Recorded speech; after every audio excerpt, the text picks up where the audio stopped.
has already become a cliche, obviously.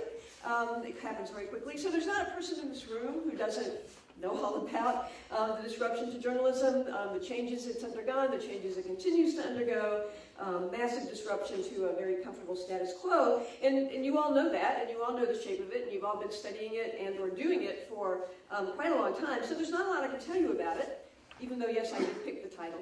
So I'm gonna move on. I actually want to talk about a couple things. Let me make sure I can work this. Clicker. Turn it around. No, turn it around. Right. Okay. Right. So I thought what I might do as the lead off here today was to talk a little bit about the response to disruption and the response to change from three groups that have sort of related interests, but a little bit different, although I hope show some parallels in the response that they've had. So journalists who, of course, are engaged in the practice of journalism, news company executives engaged in the business of journalism, and most of us as journalism scholars who, of course, are engaged in the study of journalism. And I want to suggest two things about the topic. Kind of hope that this works as I go along. One is that the immediate response to disruption, the first response from each of these groups, and I think to some extent scholars included, although what we do is of course a little bit different, but some version of denial, of digging in, of heels about the change. I think that tends to be a response. And then two, I want to suggest that because of that reaction perhaps, we don't notice necessarily when corners are turned. And I actually do think that corners have been turned in the media industry in particular, and I think for us as well. And so that's what I want to talk about a little bit and see if this works, and I hope we have some time to talk about it a little bit at the end. Let me jump through this right way now. Very good. All right. So pretty quickly about some of the ways that journalism practice. So journalists. Journalism practice is disrupted. Again, we all know this, so I can go through it pretty quickly.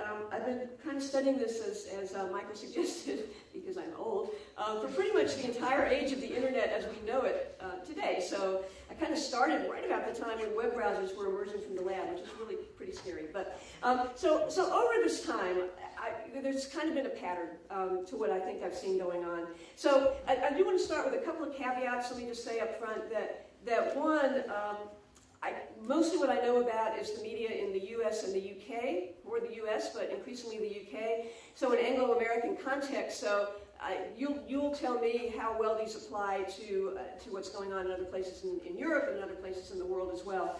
And the second caveat is that my focus has really been on the quality press. So two things there. One, mostly newspapers, a little bit different with what's happening with broadcasts, particularly with public service broadcasters, which of course are such big players in Europe. And also, I haven't really spent a lot of time looking at the tabloids. I think the tabloid press is, in some ways, a different animal. While they are disrupted as well, their basic model is not all that disrupted. Their basic model is to outrage or titillate, or both, if they can, as large an audience as possible, and the audience will be right there with them. And certainly in the UK, that's the case. Now, the audience has declined, but it's still the largest in the sector, and probably about as large as the sector will bear. So I'm not really going to talk a lot about the tabloid press. Mostly what they do is entertainment anyway, I think.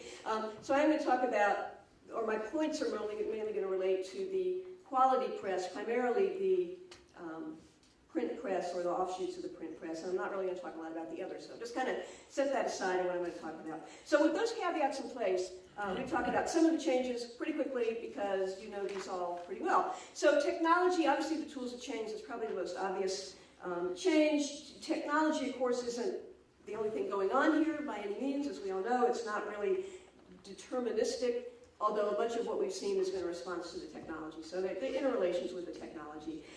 So obviously those have changed. It used to be, of course, that newspaper journalists worked in print, they worked with words, or they worked with pictures. Rarely did they do both, and they almost never did anything else besides words or pictures. That was pretty much it. And now, of course, we've got multi-skilling and multitasking, whatever you want to call it. So we work with words, we work with images, still moving sounds, various devices that we need to capture those, multimedia information sources, all those kinds of things. And we edit them as well. So that's been one change. A second change that we, of course, all know about is that the new tools create new tasks to go along with that. So we edit information, we monitor social media feeds, we verify the information we find there, we upload photos and videos, we live blog, we tweet live blogging, we interact in various ways with audiences, we do lots of different things we didn't do before. that whole notion of interacting with audiences, when I was in traditional journalism, I started in newspapers, we didn't do that. We really didn't interact with the audience at all. We didn't even really think about the audience all that much. To be honest, we mostly interacted and thought about our editors and our peers, our colleagues, and our sources, and that was about it. That doesn't work anymore, so now we've got all these things going on with the people who relate to us in various ways. And so we have to nurture those relationships. That's a new kind of task. We never really, I never gave that any thought, I have to say. And we do that, of course, through social media, through conversations, through comments, through a variety of different kinds of things. And there's, of course, been a change in audience expectations that's gone along with that. So, again, you know all these things pretty quickly. To finish up here, obviously the nature and extent of competition, all but incomprehensible a generation ago. You competed with the other newspaper in town, if there was one, and the other television broadcasters, if there were any, and that was about it. So your competition was fixed and finite, and of course now it no longer is. It's everyone, it's everywhere, it's everything that competes for shrinking attention span, as you know. And the last one would fit on the slide. You can think of others, but the last one that I can fit on the slide, last but not least in terms of impact on journalism, of course, has been the precarious nature, increasingly precarious nature of journalistic employment. That is not brand new. All newsrooms have always been fluid kinds of places. People came, people went. Some of them went voluntarily and some of them didn't. But the extent to which this job is no longer secure is, I think, unprecedented, certainly unprecedented in my lifetime. Redundancies and layoffs in the thousands. In America, the Pew Research Center, some of you will know, does an annual State of the News Media report. The numbers aren't flawless, but the general idea in 2000, so 15 years ago now, there were 56,000 journalists working, pretty much all at legacy outlets. 56,000 at full-time at U.S. newspapers alone. That number in 2012 was 38,000. That's the first time it's been below 40,000 since the 1970s. So that's 18,000 journalists who have left newspapers. Now, they haven't necessarily left journalism. A lot of them are working in journalism in different ways, but 18,000 journalists that have left newspapers in 15 years. That's astounding. 12 years, actually, from when the data were taken. So those are some of the changes going on. So a hugely disruptive environment, as you know. So let me get to the responses, which are perhaps more interesting. So how have journalists responded to these disruptions and to others? Three points I guess I'd make here about this real quickly. One is that I think, from what I've seen, and you can tell me if you've noticed this too, I think you probably have, is that journalists tend to be very strongly socialized into the practice or the profession, or however you want to think about it, of journalism. Very strongly socialized into what it means to be a journalist. So they share, I think, a very powerful sense of professional identity or occupational identity. Where does it come from? It probably comes from us to some extent. I think it comes from what we teach them. We kind of instill these, very idealized, I think, but we instill thoughts or skills or concepts about what we know how to do as former practitioners, but also how we think and what we believe and what we think journalism should be about. I think we can instill that in our students.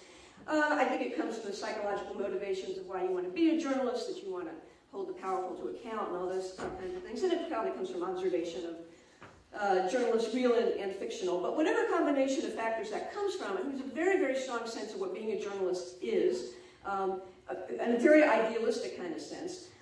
Very much about being a reporter, primarily. So think about, if you ask people what a journalist is, the definitions they give you are probably going to be primarily about reporting, gathering information, and communicating information. We kind of share that.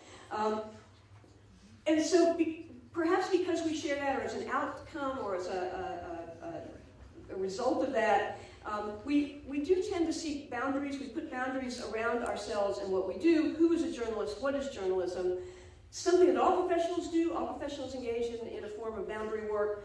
But with most professionals, the identity is at least somewhat conferred externally, right? So you can't be a doctor unless someone certifies that you are okay to practice medicine. You can't be a PhD, that kind of doctor. When someone else says, well, yes, they kind of passed muster and they can now get this diploma. You can't be a lawyer or an engineer. You can't be a plumber. And when someone else says, yeah, okay, you're qualified.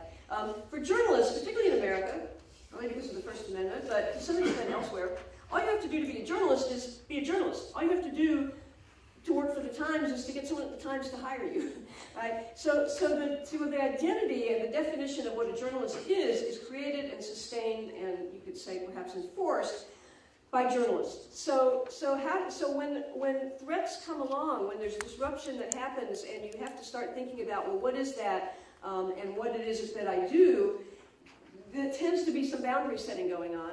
And I think most of that boundary setting that I've seen, and I'm going to show you some examples of how this is sort of played out, relates to ethics. So we act in a particular way. We do what we do. Other people don't do those things. Others don't engage in those kinds of normative practice that we engage in.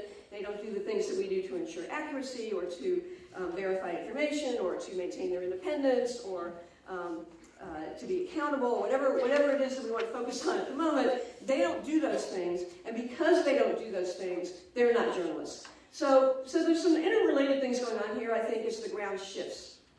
And so this is strongly sense of identity. There's an association of journalism, I think, with reporting. There's widely accepted professional norms across borders with some variations, but really, certainly in the Western world, those are pretty widely shared boundaries around what journalism is. They tend to be ethical boundaries.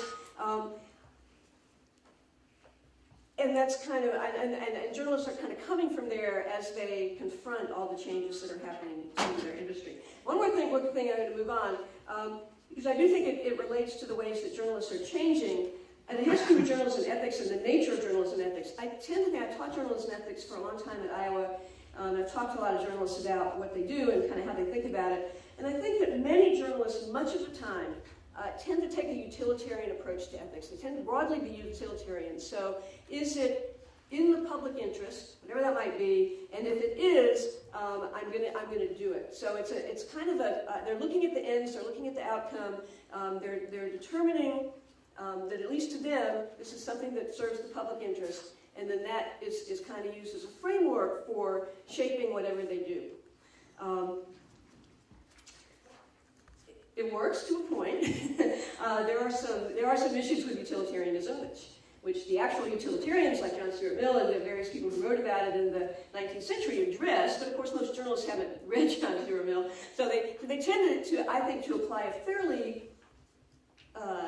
well, I use the term simplistic, although there's a lot going on there, but that tends to be the rationale that they use. So if it's in the public interest, I'm going to do what it takes to get that story. I would say that audiences, at least when they think about what journalists do, I don't know how audiences, I'm not a psychologist, how we think about ourselves, but when thinking about what audiences do, I would suggest that audiences tend to be much more Aristotelian, which is meaning to say that they're more about virtue ethics. They're more about how are you going about doing what you're doing and not just is this in some outwardly defined interest. So I think there's always been a little bit of a difference in the way that audiences think about ethics, think about journalism ethics, journalistic ethics, and the way journalists do. So it's kind of tuck that away in the back of your mind, so we'll come back to it in relation to talking about journalists and audiences. So where has this kind of taken us? Well, I think that as journalists have confronted change over the past 20 years, and perhaps before then as well, but 20 years is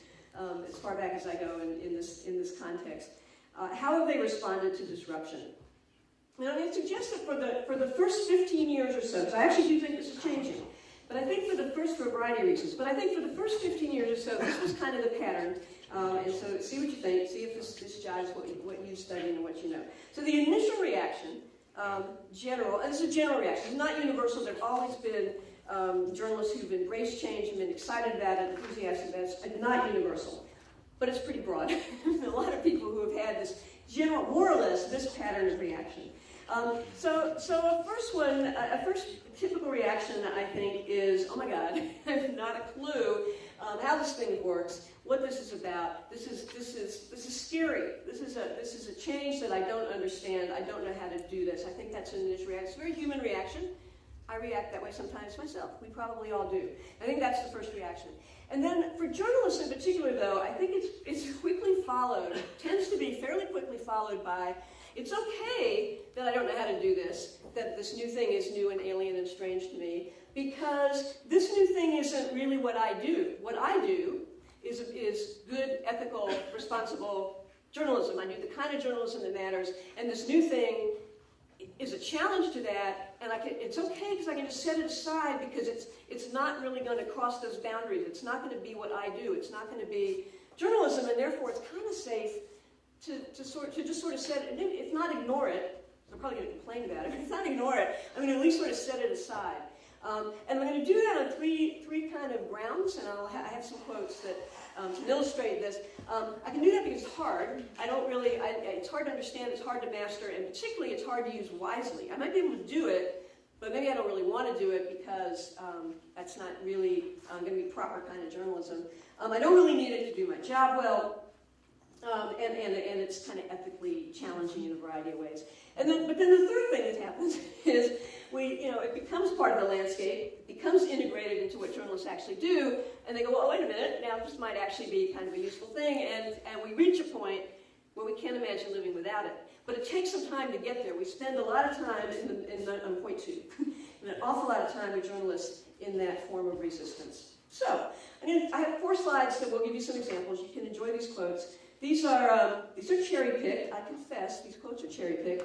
But they're all real quotes, and most of them come from academic studies. Some of them are from the trade press, but most of them are from academic work. These first ones were actually all from my dissertation. When I first started in 1995, 20 years ago exactly, I was gathering data and talking with journalists in various newsrooms, and these were some of the things they said. And what my dissertation was about was journalists' reaction to the internet. In 1995. In 1995, the internet really had just emerged from the lab.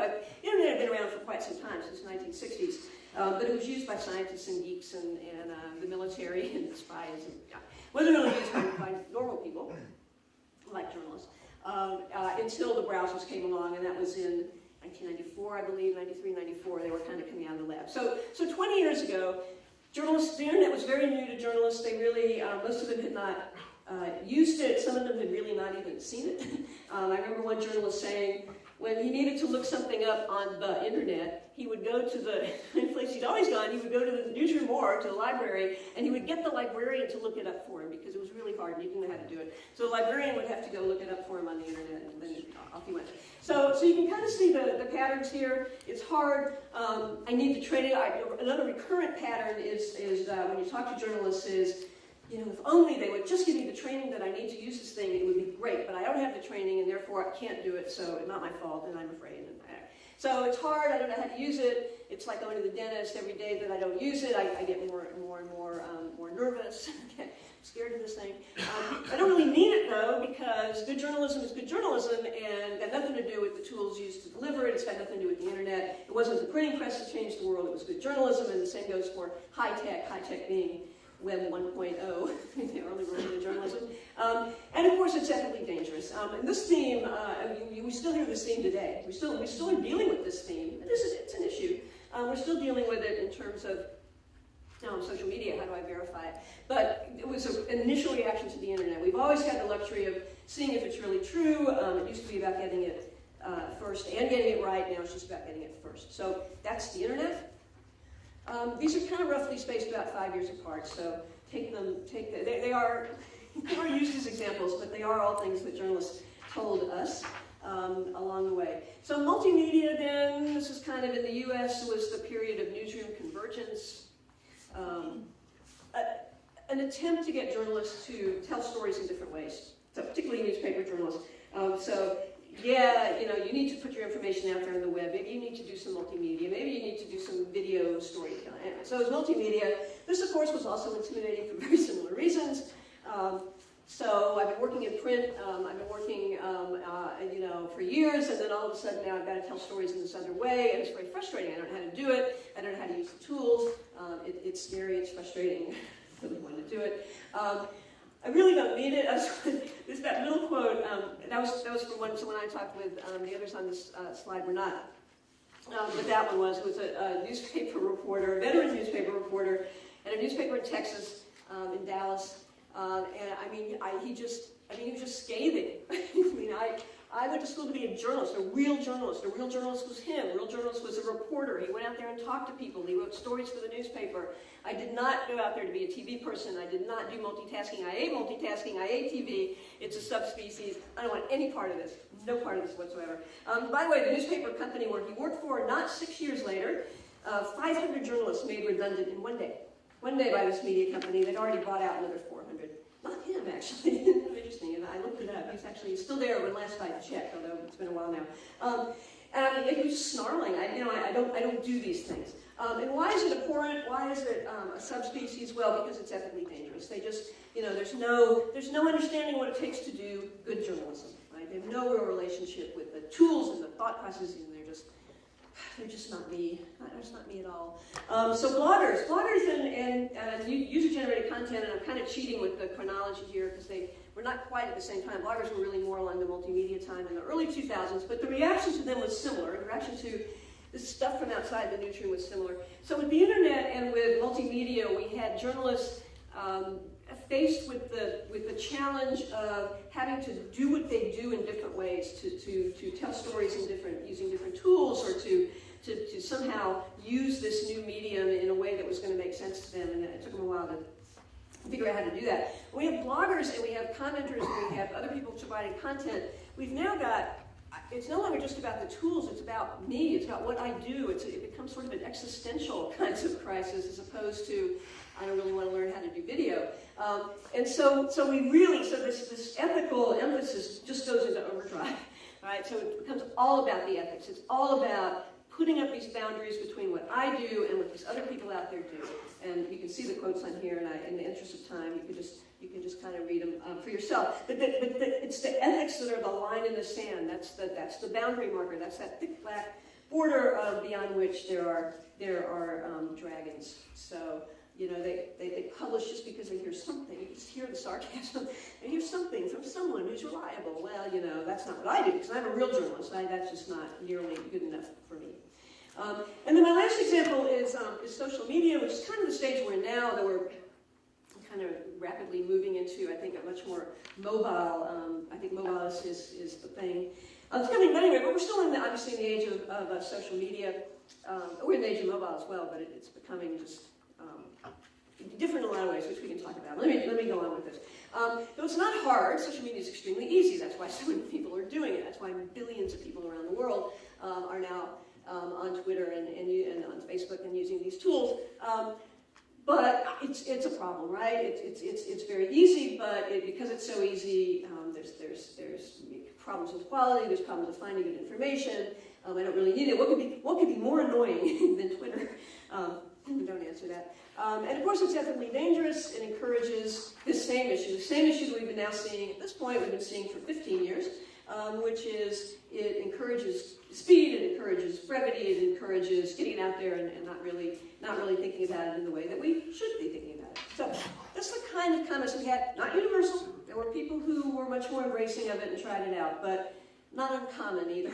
You're not the only people who are saying these kinds of things over this period. So that's kind of the pattern. Then, of course, we reach a point, and I think, well, for three of those, I think we're at this point now. We've reached that point, but it takes a while.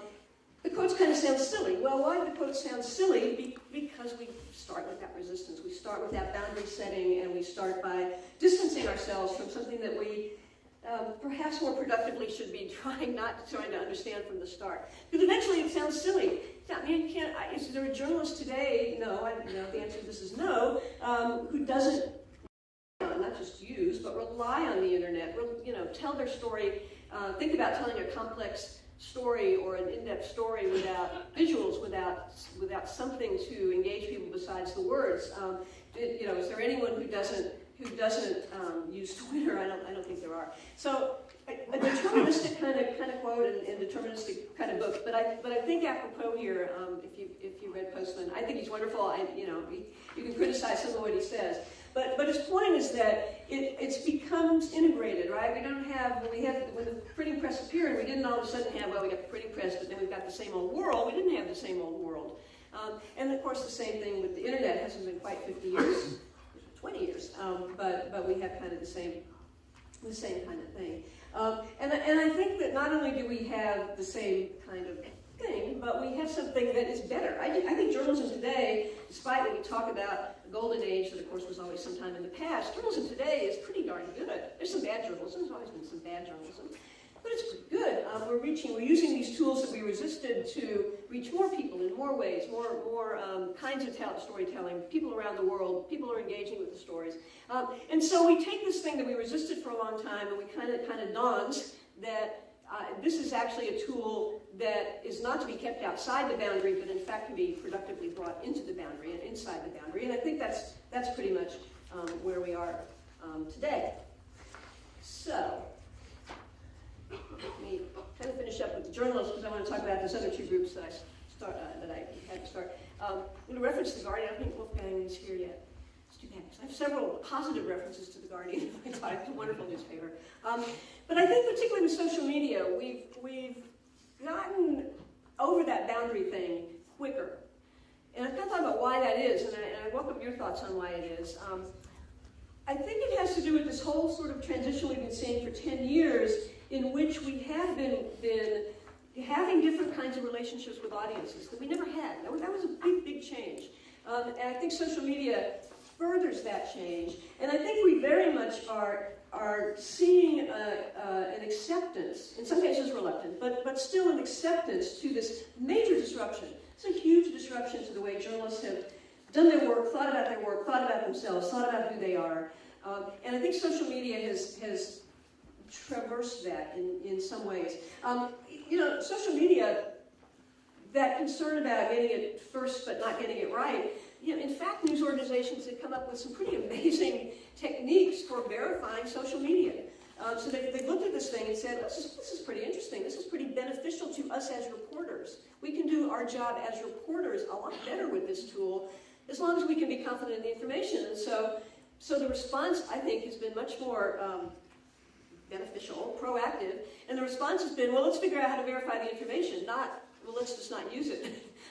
And so the AP is a great example. I went to a talk some year or so ago now by Fergus Bell, who now has a different job, but at that time was the head of social media for the AP. And he talked about something like 9 different steps that the Associated Press goes through to verify social media information, on top of what they already do, because of course if you're the AP, you're a wire service, it's crucial that you get it out fast. They've been dealing with this for almost 200 years now, 150 plus years. It's important to get it out fast, but you have to get it right or you're not in business. And so they figured out how they could do that. And it works pretty well. Not flawlessly, but it never worked flawlessly. It works pretty well. So we're seeing that. We're seeing more diverse voices, obviously. We're seeing different kinds of sourcing, obviously. We're seeing more accountability because of Twitter, because of that proximity and that interchange between audiences and public, and we're seeing more transparency. So we're seeing a lot of, I think, positive changes to journalism once we kind of got over that, I'm not going to do this because this isn't what I do. So I sort of think that's where we are with journalism and disruption. Obviously, disruption continues to happen. It continues to change. It continues to be challenging. There are many issues. There are many economic issues. There are lots of issues. I know that, even though I'm an American and inherently optimistic. Obviously, there are many challenges and many concerns, and they're valid concerns. Nonetheless, I think by and large, the journalism, when we've gotten over that, I don't do this sort of mindset, has turned out to be okay. And there are so many people doing incredible things with new media startups and with legacy media as well, which we can talk about another time. Let me move on here, and so we maybe have time to talk. So that's what I want to say about journalists. Let me move on to the executive suite. So business has been, of course, perhaps even more disruptive. I mean, journalists have, to some extent, have the freedom to adapt. Businesses, it's hard for businesses that, particularly if they have, if they're publicly owned businesses and they have shareholders, and the shareholders want to see quarter-on-quarter profit every time. It's been a very, very difficult time. So in some ways, they are even more disruptive. Journalists have seen their jobs change, but businesses that were making high double-digit profits, 20, 30% profit margins are now, some of them just kind of barely, most of them are actually still doing okay, but they're doing a lot less okay than they once were. So you kind of know what that is. So audiences have declined dramatically. Global reach has expanded, but hasn't brought in the same kind of revenue. So as audiences and as audiences as you know, in the more profitable arm of the business, which tends to be the legacy arm of the business, have declined dramatically. Newspapers have lost half or more. I looked up some figures in the UK. The Nationals have lost half or more of their readership in the past decade, 10, 15 years. Some of the regional papers, the Birmingham newspaper has lost 80% of its print readership. And it's really dire, I have to say, for the regional press in particular, because while the Nationals have been able, to some extent, to expand across borders, so Guardian or the Times or the Telegraph have different issues, some of them are behind paywalls. The New York Times, the Wall Street Journal, they have international audiences, much harder for the regionals. Anyway, so things are tough for them. They have lost huge amounts of people, viewers, readers, and they have lost huge amounts of revenue that has followed the readers traditionally. The audience not only is fewer in number, but of course, as you know all these things. The audience is fragmented in at least two ways, probably more, but one, of course, they're lured away by competitors, of whom there are about 100 new ones every day, right? So there's all kinds of things competing for time and attention span, so they're lured away. And they're also far less interested, we pay a little bit less attention to this, but I think it's perhaps as important, that people are not interested in a package. If I'm a newspaper or if I'm a legacy broadcaster, I produce a news package and you, by God, you read it, no, you buy it, you probably don't read the whole thing, but you buy it, and you have to buy the package. You have to sit through the 10 o'clock news in order to get to the sports, that maybe is what you really want, or the feature, whatever it might be. But we don't have to do that anymore, and younger audiences in particular, they don't deal with packages. So if I'm in the business of creating a package, that's a problem for me because that audience that's really not what I want anymore. And we already covered the competition, but there's a lot of enough to say about that. And it's not only competition for audiences, of course, it's also competition for talent. It's competition for our students. It's competition for the young people who are 2-3 years out of school and now have some experience under their belts and can go to work pretty much anywhere they want. And do they all want to go to work for the newspaper? No, they do not. So it's competition in a whole lot of different ways. Well, a lot of journalism going on, but hard to make money at it, as we know. And the other problem, I'm sorry, has just been that media management has been very focused on the short term and the bottom line for decades, and they just, before I went to City, I was in the UK earlier at a different university, and I was in a position funded by a local British newspaper publisher called Johnson Press. And before the downturn, before 2008, 2009, they were making 34% profit margin, 34%. And so it started to decline a little bit, and they said, well, that's okay, it's going to come back. This is just because of the recession. Right? These changes will, it comes and goes. Things go up, things go down. This is a cyclical process, and some people kept trying to say, no, really, no. Yeah, some of it, the economy has come back, but have they come back? They're alive, they survived, they managed to survive, just barely. But these changes, these fundamental changes to their business and to the nature of journalism and the structure of their industry, I don't think they're cyclical.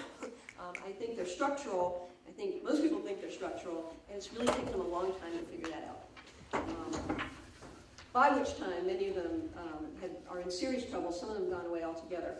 So it's been an issue. It's been a problem.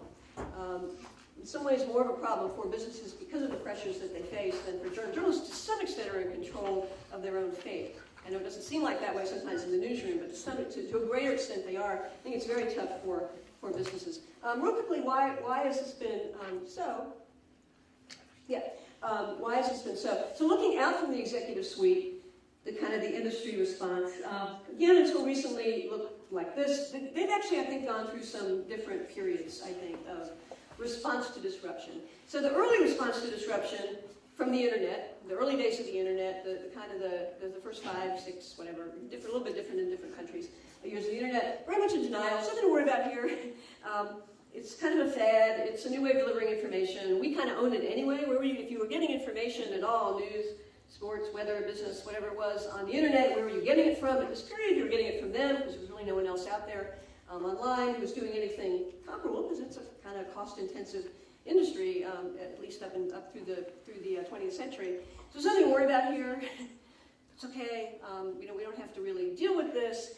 And the much criticized, in hindsight, very easy to criticize, that, well, they gave the content away for free, and then when they decided, well, that wasn't going to work, it was too late, but everyone got used to it, everyone liked getting it for free, and everyone else started offering it for free, and all those other things we know about. To be fair, what they thought at the time was that the business model online would be the same, essentially, as the business model that they were used to.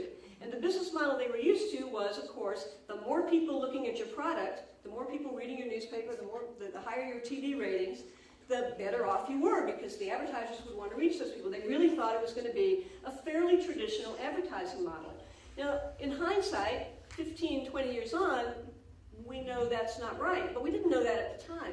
Unless you were really much more into this than almost anyone was at the time, really this was not such a stupid decision. It only looked stupid in hindsight. In hindsight, it was pretty stupid.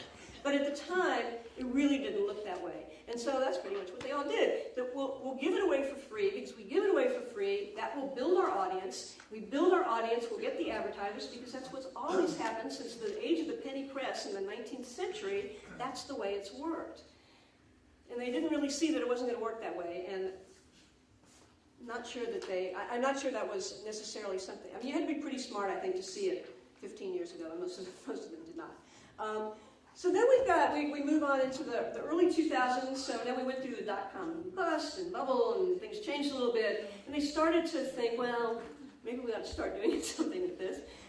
Maybe it's a little bit of a different animal, maybe we should be paying some attention to it, but this was a period, this period lasted, well, again, varied by country, but really up through the mid-2000s, I would say.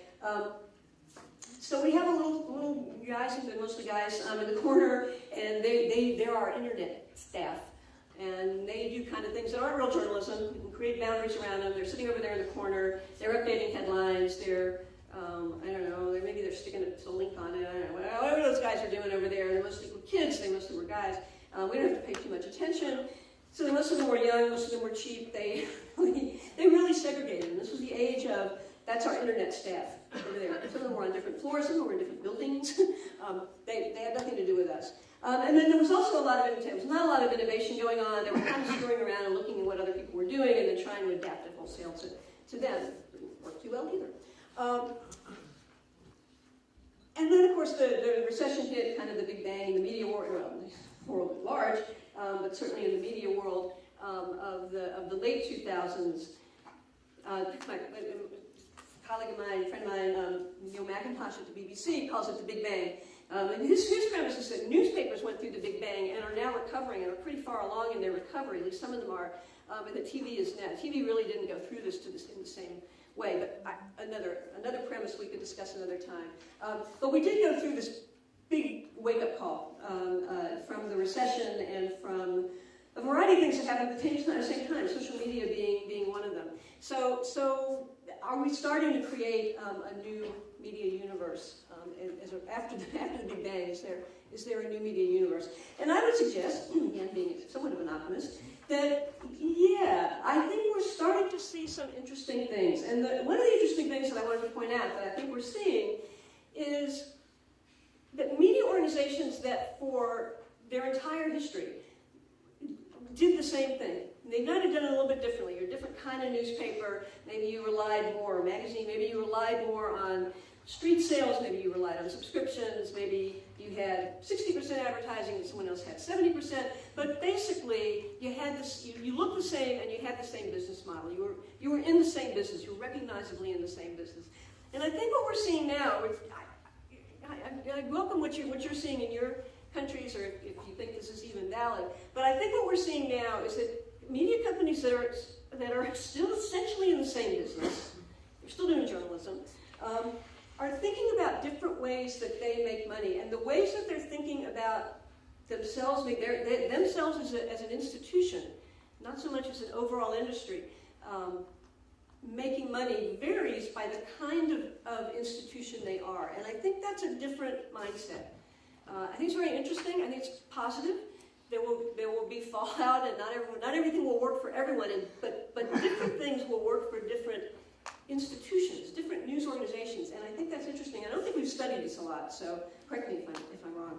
I'm going to go through 3 different ones on here. I put them all on the same slide because they're kind of cheesy graphics. But let me talk about them just a little bit, each one. Oh, I forgot. I have a little card. I was going to hold up my little card and show you. So one kind of interesting... oh, 5 minutes. Okay, I'll go through this quickly so I can talk real briefly about scholars as well. One kind of interesting thing that I think is going on is membership. Membership, I do have a card. Pretend I'm holding a little card in my hand. So I have a card, I'm a Guardian member, I'm a charter Guardian member, one of the first people to become a Guardian member. But the Guardian is looking at this idea of, it's not so much about buying the newspaper, though of course they ultimately want you to buy the newspaper. It's about being in a club. I'm a Guardian member. If you live in the UK, being a Guardian reader means a certain thing. and some of it is about the newspaper. It's an excellent newspaper.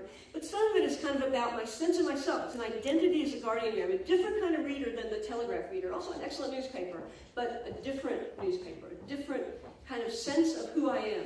And the Guardian is doing some really interesting things and taking advantage. We've started membership. You can buy a membership. The base membership is, I think, £130 a year, so not really cheap. This is a totally elitist, snobby thing, to which I bought into wholeheartedly. I think it's really, really interesting. I don't think this will work for everybody. I think it works for some media organizations that have a very strong readership, their viewership, their audience, has a very strong sense of who they are. And so it's a club. It's a club that does not actually, I don't get a discount on The Guardian, which is expensive, the most expensive paper in the UK. But I'm in the club. What do I get to do with my membership, other than hold my little card up and be a Guardian member, is I get to go to events. I go to events anyway, they're public events. The Guardian is doing more and more events. I get a discount on the events. But the events also, they're about, people doing interesting ideas. They have some artists, they have some musicians, they have some writers, they have people talking about immigration or healthcare or Islamophobia, different kinds of things. Very interesting concept. Second one, I will move on, is events. Guardian is doing a lot with events. That's basically what you get for your membership is a discount on events. But really, it's a club that you're in. And they're going to be doing a lot more of this. Event hosting, the Texas Tribune, which you may not know, it's a regional investigative outlet in the state of Texas, the U.S. state of Texas. They made, last year, I believe it was $1.4 million from event hosting. So again, they're looking at what can we do? How can we bond with our audience in a different kind of way? That's not about selling subscriptions. It's not about selling advertising. And they do that too. They have donors, they have sponsors, they have lots of different things.